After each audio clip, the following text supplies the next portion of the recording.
Hollywood താരം James വുഡ്സിന്റെ video ചർച്ചയാകുന്നു. Los Angeles കാട്ടുതീയുടെ പശ്ചാത്തലത്തിൽ television ചാനലിൽ വന്ന് പെട്ടിരിക്കുകയാണ് ജെയിംസ് വുഡ്സ്. കാട്ടുതീയിൽ താരത്തിന്റെ വീടും കത്തിനശിച്ചിരുന്നു. വുഡ്സിന്റെ വീഡിയോ സോഷ്യൽ മീഡിയയിൽ ഉൾപ്പെടെ വ്യാപകമായി പ്രചരിക്കുന്നുണ്ട്. അതിനൊപ്പം മറ്റു ചില സോഷ്യൽ മീഡിയ പോസ്റ്റുകൾ കൂടി കുത്തിപ്പൊക്കിയിട്ടുണ്ട്. ഗസയിൽ ഇസ്രയേലിന്റെ കൂട്ടക്കുരുതിയെ പിന്തുണച്ചുള്ള ജെയിംസ് വുഡ്സിന്റെ പഴയ പോസ്റ്റുകളാണവ. ഗസയിൽ നിസ്സഹായരായി നിലവിളിക്കുന്ന പലസ്തീനികളുടെ ചിത്രം പങ്കുവച്ചത് ഒരു ദയയും കാണിക്കരുത്, എല്ലാവരെയും കൊല്ലണമെന്ന അടിക്കുറിപ്പോടെയായിരുന്നു. ഈ പോസ്റ്റുകളാണ് കുത്തിപ്പൊക്കിയിരിക്കുന്നത്. അന്ന് കൊലവിളി, ഇപ്പോൾ നിലവിളി എന്നാണ് നെറ്റിസൻസിന്റെ കമന്റ്. 2 തവണ ഓസ്കാർ നാമനിർദ്ദേശം നേടുകയും 3 തവണ എമി പുരസ്കാരം സ്വന്തമാക്കുകയും ചെയ്ത ഹോളിവുഡ് നടനാണ് ജെയിംസ് വുഡ്സ്. കഴിഞ്ഞ ദിവസം CNN ചാനലിന് നൽകിയ അഭിമുഖത്തിലാണ് അദ്ദേഹം പൊട്ടിക്കരഞ്ഞത്.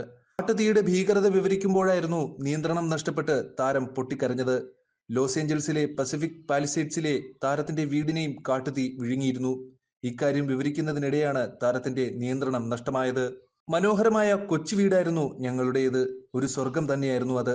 എന്നാൽ തലേ ദിവസം വരെ ഞങ്ങൾ താമസിച്ച ഇടം തൊട്ടടുത്ത ദിവസം ശൂന്യമായി, പൊട്ടിക്കരഞ്ഞുകൊണ്ട് ജെയിംസ് വുഡ്സ് പറഞ്ഞു.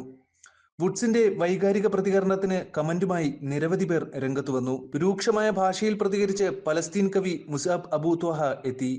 ഗസയിൽ ഞങ്ങളുടെ വീടുകൾ തകർത്തപ്പോൾ, പ്രിയപ്പെട്ടവർ കെട്ടിടാവശിഷ്ടങ്ങൾക്കിടയിൽ കുടുങ്ങിക്കിടന്നപ്പോൾ, ടെന്റുകൾ ബോംബിട്ട് തകർത്തപ്പോൾ, ഇപ്പോഴും അത് സംഭവിച്ചു കൊണ്ടിരിക്കുമ്പോൾ ഞങ്ങളുടെ മനസ്സിലെ വിങ്ങലിനെ കുറിച്ച് താങ്കൾ ആലോചിച്ചിട്ടുണ്ടോ? മുസാബ് ചോദിക്കുന്നു. നിങ്ങൾ വിതച്ചതാണ് കൊയ്യുന്നതെന്നായിരുന്നു മുസാബിന്റെ പോസ്റ്റിന് വുഡ്സ് നൽകിയ മറുപടി. ഹമാസിനെ സ്നേഹിക്കുന്ന കീടങ്ങളെല്ലാം പോയി ചത്തോളൂ എന്നും താരം പറയുന്നു. അമേരിക്കയിലെ ലോസ് ഏഞ്ചൽസിൽ നിയന്ത്രണാതീതമായി പടരുകയാണ് കാട്ടുതീ. ദുരന്തത്തിൽ 10-ലധികം പേർക്ക് ജീവൻ നഷ്ടപ്പെട്ടു. ഏകദേശം 40,000 ഏക്കർ ഭൂമിയാണ് കത്തി നശിച്ചത്. 13 ലക്ഷത്തോളം കോടി രൂപയുടെ നഷ്ടം സംഭവിച്ചതായാണ് നിഗമനം. 5 ദിവസമായി തുടരുന്ന കാട്ടുതീയിൽ ഹോളിവുഡ് മുഴുവൻ യുദ്ധഭൂമിക്ക് സമാനമായി മാറിക്കൊണ്ടിരിക്കുകയാണ്. എവിടെ നോക്കിയാലും കത്തിയ കെട്ടിടങ്ങളും ചാരവും മാത്രമേ ലോസ് ഏഞ്ചൽസിൽ അവശേഷിക്കുന്നുള്ളൂ. അമേരിക്കയിലെ കാലിഫോർണിയ സംസ്ഥാനത്തെ പ്രശസ്തമായ നഗരങ്ങളിൽ ഒന്നാണ് ലോസ് ഏഞ്ചൽസ്. ആഗോള ചലച്ചിത്ര വ്യവസായത്തിന്റെ തട്ടകമായ ഹോളിവുഡ് ഇവിടെയാണ് സ്ഥിതി ചെയ്യുന്നതും. നിരവധി സിനിമാ കമ്പനികളും ഫിലിം സിറ്റികളും ലോസ് ഏഞ്ചൽസിലാണ് സ്ഥിതി ചെയ്യുന്നത്. ജനുവരി 7-ാം തീയതി ഉണ്ടായ കാട്ടുതീ അമേരിക്കൻ ചരിത്രത്തിലെ തന്നെ ഏറ്റവും വിനാശകരമായ തീപിടുത്തങ്ങളിൽ ഒന്നായിരുന്നു. 5 ദിവസമായി കാട്ടുതീ നിയന്ത്രണാതീതമായി ആളിപ്പടർന്നുകൊണ്ടിരിക്കുകയാണ്. 8 മാസത്തിലധികം മഴയുടെ അഭാവം മൂലം വരണ്ടു കിടന്ന പ്രദേശങ്ങളിൽ ഉണ്ടായ തീയാണ് ഇപ്പോൾ വലിയൊരു കാട്ടുതീയായി മാറിയത്. ദുരന്തബാധിത മേഖലയിൽ താമസിച്ചിരുന്ന ദശലക്ഷക്കണക്കിന് അമേരിക്കക്കാർ തങ്ങളുടെ വീടുകൾ ഉപേക്ഷിച്ചു. ഇനിയും പലരെയും മേഖലയിൽ നിന്ന് ഒഴിപ്പിക്കേണ്ടതുണ്ട്. 90-ലധികം തവണയാണ് ജനങ്ങൾക്ക് ഒഴിഞ്ഞുപോകാൻ US സർക്കാർ മുന്നറിയിപ്പ് നൽകിയതും. നഗരത്തിലെ 6 പ്രദേശങ്ങൾ തീപിടുത്തത്തിൽ മുഴുവനായും കത്തിനശിച്ചു. ആശുപത്രികൾ, പെട്രോൾ പമ്പുകൾ, സ്കൂളുകൾ, റെസ്റ്റോറന്റുകൾ എന്നിവയെല്ലാം കത്തിനശിച്ചു.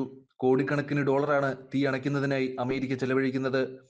ഇതുവരെ നാശനഷ്ടം $135 ബില്യൺ കവിഞ്ഞതായി കണക്കാക്കുന്നു. മൊത്തം നഷ്ടം $180 ബില്യൺ എത്തുമെന്നാണ് വിലയിരുത്തൽ, അല്ലെങ്കിൽ അതിൽ കൂടുതലാകാം. മാലിബു പ്രദേശത്ത് മാത്രം 13,000 ഏക്കർ പ്രദേശം തീപിടുത്തത്തിൽ നശിച്ചു. നിരവധി ഹോളിവുഡ് നടന്മാരുടെ വീടുകളും തീപിടുത്തത്തിൽ നശിച്ചു. കാനഡയും അഗ്നിശമന പ്രവർത്തനങ്ങളിൽ പങ്കുചേർന്നു. നിലവിൽ മറ്റു പല പ്രദേശങ്ങളും തീപിടുത്ത സാധ്യതയിലാണ്. നിരവധി സാധാരണക്കാർക്ക് വീടും നഷ്ടപ്പെട്ടു. ഇൻഷുറൻസ് കമ്പനികളും കടുത്ത നഷ്ടം നേരിടുകയാണ്.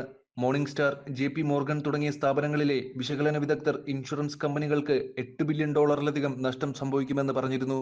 കാട്ടുതീയുടെ തുടക്കം എങ്ങനെയെന്ന് പലർക്കും ഇപ്പോഴും അറിവില്ല. ആരെങ്കിലും അബദ്ധത്തിൽ എവിടെയെങ്കിലും തീ കൊളുത്തിയതായിരിക്കാമെന്നും അതല്ലെങ്കിൽ തീവ്രവാദ സംഘടനകൾ മനഃപൂർവ്വം തീപിടുത്തം നടത്തിയതായിരിക്കാനുള്ള സാധ്യതകളും പറയുന്നുണ്ട്.